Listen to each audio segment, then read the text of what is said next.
Bonjour, aujourd'hui je vais vous parler de l'affaire Marine Le Pen. Alors j'entends sur les réseaux sociaux que ceci est un scandale, qu'on a atteint les principes de notre belle démocratie. Ne tombez pas dans ce piège, car il faut savoir que le milieu politique est un endroit malveillant, hein, c'est un panier de crabes. Et il ne faut pas oublier que Marine Le Pen a fait des turpitudes et qu'elle a été condamnée. Le vrai problème, c'est que d'autres ont fait pire et qu'ils ne l'ont pas été. Ça, c'est le problème de fond. Mais n'ayez pas de compassion pour ceci, car on le sait, nous nous orientons sur une gouvernance européenne où les États-nations dans l'avenir n'auront plus de pouvoir et que ce qui s'est passé avec la condamnation de Marine Le Pen rentre dans cet objectif. Ensuite, il ne faut pas oublier non plus que la caste qui a la maîtrise de nos gouverneurs, hein, de nos politiques, savent tout à fait créer des polémiques et influenter des juges au sein de notre magistrature pour pouvoir orienter les philosophies et les orientations des peuples civils dans un sens pour obtenir au final une nouvelle direction que eux-mêmes ont prévu que les citoyens de l'Union européenne prennent dans l'avenir. Hein, ne croyez pas que ces gens-là vous veulent du bien et que ceux qui se font exclure de la vie politique, c'est un peu voulu. Et puis Marine Le Pen, vous savez, elle connaissait les règles du jeu. Et à un moment donné, quand il y a une redistribution de cartes dans la géopolitique, on sait très bien que quand vous ne faites plus partie du projet, ben vous allez prendre un coup de pied au cul. Hein. C'est des phénomènes qu'on a souvent connus. Et puis ça dure depuis un certain temps. Mais je vous dis franchement, ce n'est pas le moment de tomber dans le panneau. Hein. Les gens qui gouvernent ce pays, déjà, sont tous tenus par des castes. Ils n'ont pas de compétences particulières. Ils font beaucoup de turpitudes et ils ne sont pas à plaindre, hein, on s'en fout. Mais c'est vrai que ça montre le malaise de notre pays. On est dans une situation très grave. Et justement, c'est ça qu'il faut comprendre. Dans vos choix personnels et professionnels, beaucoup de personnes font des investissements, ils sont endettés. Attention, c'est un jeu dangereux, c'est pas le moment de faire des investissements, parce que quand vous faites des crédits, j'ai discuté la dernière fois avec un entrepreneur qui se plaignait de ne pas trouver de personnel, parce qu'il avait une scierie, il avait investi dans une grande machine, oui, mais actuellement on ne fait pas un crédit de 250 000 euros quand on est une petite entreprise. Hein, parce que quand on doit des sous, on n'est plus libre de ces mouvements. Et ça, il faut bien comprendre qu'en ce moment, c'est ce qu'il faut faire. Il faut reprendre cette indépendance, être raisonnable. Si vous avez envie de vous investir dans la vie publique au niveau local, il y a des tas de personnes qui sont seules, notamment des vieux et des vieillards, ou on va dire des personnes, des femmes isolées, rien ne vous empêche de leur donner un coup de main. Ça veut dire par là qu'il vaut mieux aider bien comme il faut une seule personne à votre niveau que de vouloir vous investir en des structures qui paraissent, on va dire, entre guillemets nobles, et qui en réalité ne servent qu'à blanchir de l'argent. Hein, je fais référence aux ONG internationales. Pour ceux qui connaissent un peu le monde associatif au niveau international, même ça, c'est de la voyoucratie. Il y a une nouvelle orientation politique, elle n'est pas favorable au peuple civil, et les plus faibles vont trinquer cher. Et faites attention aussi sur les réseaux sociaux à des anciens journalistes ou à des influenceurs qui, certes, dénoncent beaucoup de choses, avec des analystes qui disent des choses justes, mais il faut savoir lire entre les lignes aussi. Hein, n'oublions pas que certains ont été journalistes, qui défendent aussi leur beurre, hein, et sur les réseaux sociaux, il faut faire de l'audimat, hein, on doit obtenir des clics, obtenir de la pub, des partenaires, etc.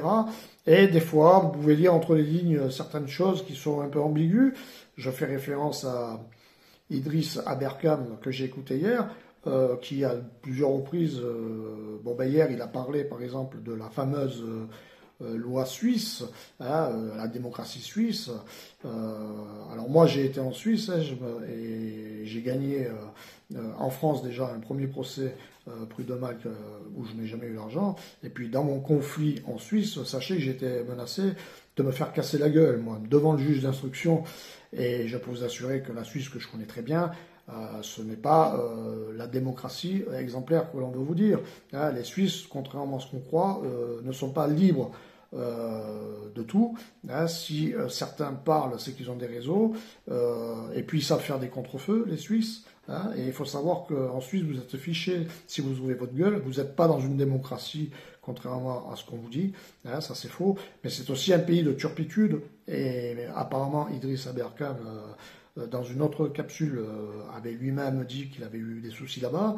Hein. Il avait d'ailleurs parlé de la magistrature en Suisse, et il faut savoir qu'elle est entièrement membre de la franc-maçonnerie, et puis les juges d'instruction en Suisse, vous savez, c'est pas ce qu'on fait de mieux. Puis de toute façon, la magistrature, quand vous portez plainte, il vous faut du réseau, hein, c'est une question d'argent.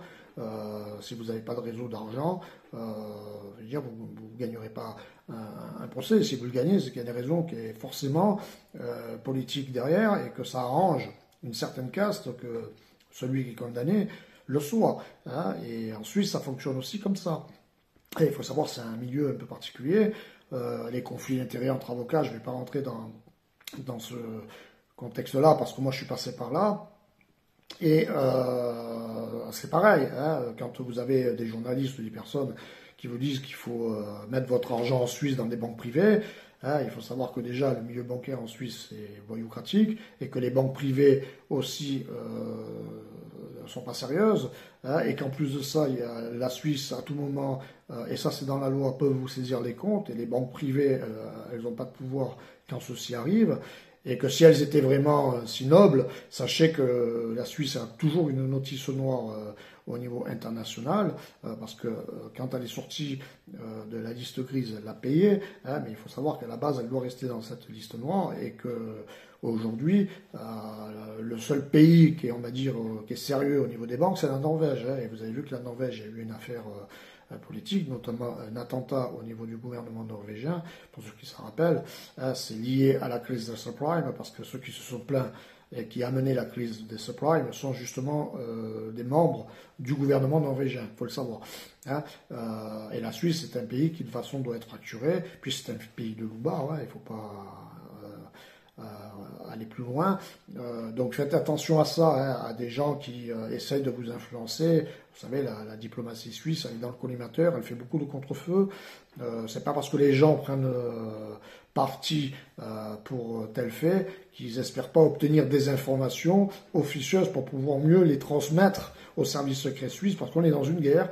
Faites attention à ça, et même si des influenceurs, je ne mets pas en doute leur honnêteté de fond, mais il faut faire quand même attention à certains discours, parce que la Suisse, c'est vraiment pas, je dirais, le pays où il faut justement faire confiance. Et le modèle qu'il y a actuellement en Europe, en tout cas ceux qui veulent mettre en place, c'est exactement ce qu'ils font en Suisse aujourd'hui. On va dire, c'est de la ruse. Hein. La Suisse a fait croire qu'il était un pays neutre, et puis on s'aperçoit que c'est loin d'être un pays sympa. Hein. C'est le cœur central des principales organisations criminelles. La France la paye très cher, même les États-Unis le payent, parce qu'il faut savoir que les influences qu'il y a aux États-Unis, tous les circuits financiers sont gérés par les banquiers suisses. Hein. Davos, c'est le Rungis, si vous voulez, de la prostitution internationale. Hein. C'est un peu le Bourget, hein, des escort girls, hein, du salon international de la prostitution. Ça se fait à Davos. On ne parle pas que d'économie, hein, on parle surtout de business, mais de business, on va dire, malveillant, et que la vision que veut ces gens-là, pour le monde de demain, il n'est pas forcément celui que vous espérez. Voilà ce que je voulais dire dans cette capsule. On s'en fout des déboires de nos politiques. Hein. Ce sont des gens qui, de toute façon, sont pas bienveillants. Et malheureusement, on n'a pas de personnes au niveau, on va dire, politique, qui ont suffisamment de réseau avec l'organe militaire pour pouvoir renverser la tendance et espérer de reprendre le pouvoir de notre pays, refaire une nouvelle constitution et redémarrer de bon pied. Allez, passez une bonne journée.